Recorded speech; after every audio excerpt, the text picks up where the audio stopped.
हविष्ये प्रह्लादेनोदितं पुरा सर्वरक्षाकरं पुण्यं सर्वोपद्रवनाशनं स्वाहा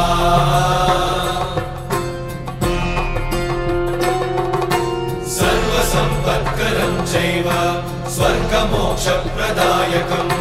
ध्यात्वा नृसिंहं देवेशं हेमसिंहासनस्थितं स्वाहा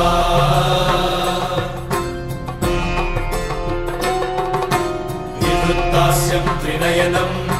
शरदिन्दुसमप्रभं लक्ष्म्यालिङ्गितवामाङ्गं विभूतिविरूपाश्रितं स्वाहा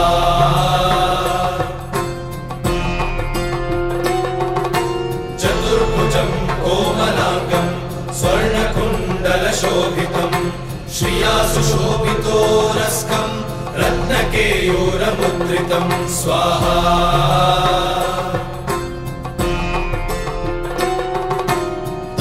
काञ्चनसङ्काशं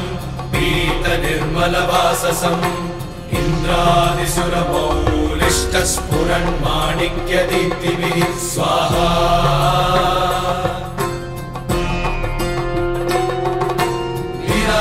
विराजितपदद्वन्द्वं शङ्खचक्रादिहेतिभिः गरुत्मता च विनयात् स्तूयमानं मुदान्वितं स्वाहा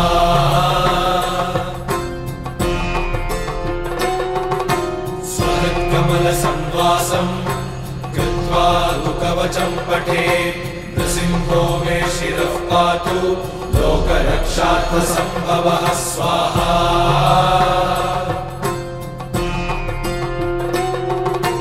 सर्वगोपिस्तम्भवासः फालं मे रक्षतु ध्वनिं नृसिंहो मे दृशौ पातु सोमसूर्याग्निलोचनः स्वाहा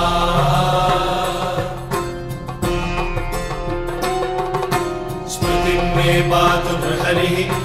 मुनिवर्यस्तुतिप्रियः नासं मे सिंहनासस्तु मुखं लक्ष्मीमुखप्रियः स्वाहा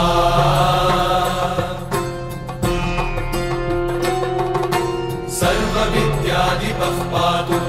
नृसिंहो रसना मम वक्त्रं पात्विन्दुवदनं सदा प्रह्लादवन्दितः स्वाहा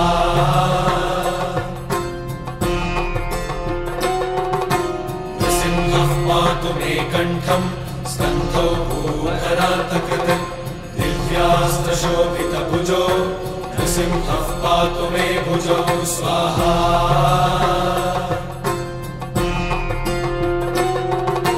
करौ मे देववरदौ नृसिंहः पातु सर्वतः हृदयं योगिसाध्यश्च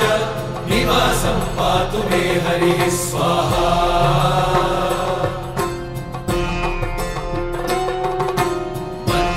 पातु हिरण्याक्ष वक्षः कुक्षिविदारणः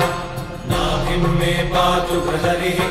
स्वनाभिः ब्रह्मसंस्तुतः स्वाहा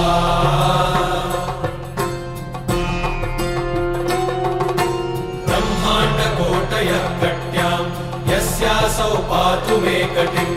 गुह्यं मे पातु गुह्यानां मन्त्राणां गुह्यरूपधिः स्वाहा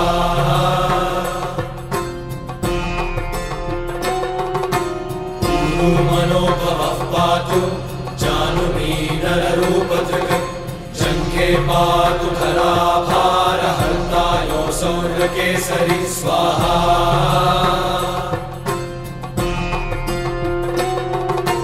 सुरराज्यप्रदः पातु पादौ मे नृहरीश्वरः सहस्रशीर्षा पुरुषः पातु मे सर्वशस्तनुं स्वाहा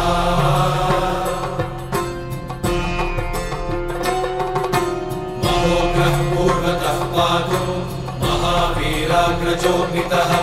महाविष्णुर्दक्षिणे तु महाज्वालस्तु नैऋतौ स्वाहा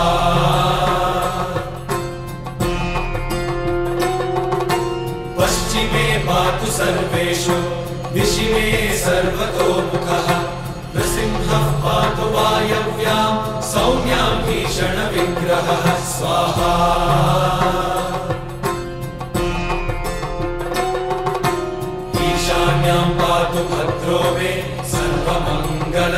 विनायकः संसारभयतः पातु मृत्योर्मृत्युर्मृगेसरी स्वाहा